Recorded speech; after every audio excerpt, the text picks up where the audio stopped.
Do you know about the black soldiers the U.S. Army executed, only to admit 106 years later that they had never received a fair trial? They were known as the Buffalo Soldiers.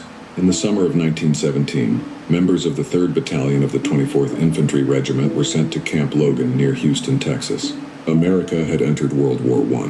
The soldiers were preparing for war, but before they could fight for their country overseas, they found themselves fighting racism at home. Houston was deeply segregated under Jim Crow laws. Black soldiers were regularly insulted, threatened, and harassed by white civilians and police officers. Then everything exploded. On August 23, 1917, Houston police violently arrested and beat a black woman named Sarah Travers after entering her home while searching for a suspect. When Corporal Charles Baltimore, a black soldier, asked what had happened, he too was beaten, arrested, and humiliated by police. Rumors quickly spread through Camp Logan. Many soldiers believed Baltimore had been killed. That night, more than 100 black soldiers seized their rifles and marched toward Houston. Gunfire erupted across the city. By sunrise, 19 people were dead, including civilians, police officers, and soldiers. The nation was shocked.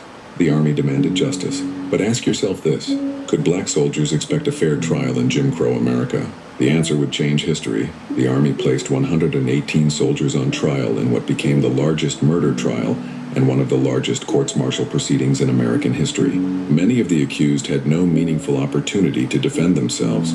Some shared legal representation. There was no meaningful appeal before the first executions. Then came the verdicts. 110 black soldiers were convicted. 19 were sentenced to death. On December 11, 1917, the first 13 soldiers were secretly hanged at Fort Sam Houston in Texas. They were executed just one day after their sentences were approved. The executions were carried out so quickly that even President Woodrow Wilson had not reviewed the cases. The Army later changed its own rules so future military executions could not happen without higher-level review. But it was already too late for those men. Years became decades. The soldiers were remembered as criminals. Their families lived with that stigma for more than a century. Then something remarkable happened. Legal historians and researchers re-examined the trials. They found serious problems with how the cases had been handled. Finally, on November 13, 2023, 106 years after the Houston riot, the U.S. Army officially set aside the convictions of all 110 soldiers. Army Secretary Christine Wormuth acknowledged they had been wrongly treated because of their race and had not received fair trials. Their military service was restored as honorable to the extent possible. Justice did not come in their lifetime. It came more than a century later. Their story reminds us that correcting history can take generations. But even when justice comes late, the truth still matters.